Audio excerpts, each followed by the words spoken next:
These happy days are yours and mine. But the reunion between Happy Days co-stars Ron Howard and Henry Winkler at the 2024 Emmys was a win for us all. The Jefferson High School alums, now all grown up, joined forces in a recreation of the Arnold's Drive-In set to commemorate the classic series' 50th anniversary. The pair presented the Emmy for Outstanding Directing for a Comedy Series, which went to Christopher Storer for The Bear. "This is fantastic," Howard began, appreciating the meticulous details of the Happy Days set around them, complete with a live actor dressed in a 50s fit perusing the menu at a booth to their right. "Did you notice anything?" he asked Winkler, who replied, "Well, there was no music when that thing went up."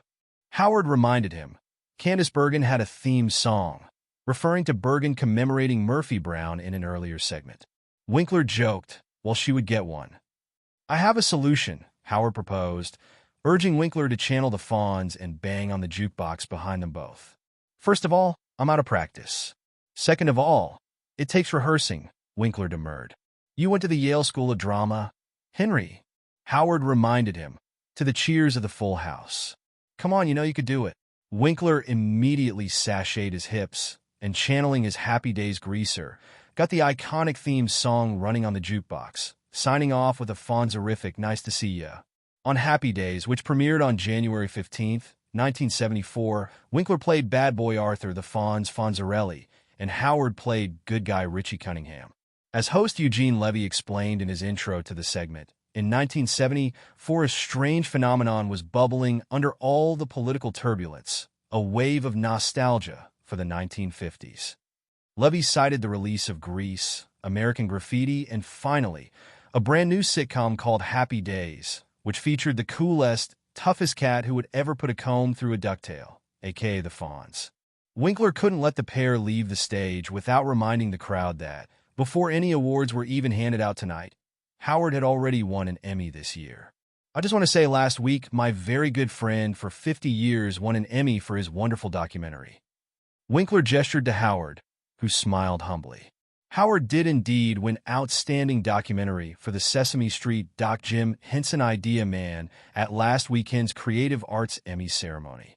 Howard and Winkler's reunion had the whole audience and everyone at home in their nostalgic feels. But they've stayed close in the 40 years since the show went off the air, reuniting as recently as February at an Australia stop on the tour for Winkler's new memoir, Being Henry. The Fonz and beyond at a fuller assortment of the cast reunited in 2019 to pay tribute to the legacy of Happy Days creator Gary Marshall, who died in 2016. Joined by Howard and Winkler were Dawn Most, Anson Williams, and Marion Ross, who played Howard's mother and Winkler's mother figure on the show. "You never saw two guys who filled the top spot so beautifully," she said. "I'm proud to be their mother." Howard and Winkler weren't the only living connections to Happy Days in the room on Emmy Sunday, actually. Dick Van Dyke, who was in attendance as a presenter, and whose special won a Creative Arts Emmy for Outstanding Variety Special last weekend, starred opposite Jerry Paris on 6 seasons of The Dick Van Dyke Show. Paris would go on to direct every episode of Happy Days from Season 3 to the end of its run on May 7th, 1974, excepting 3 episodes. Winkler just finished an Emmy-winning run as Gene Cousineau on HBO's Barry, and Ron Howard premiered his new survival drama Eden, starring Jude Law and Sydney Sweeney at the 2024 Toronto International Film Festival.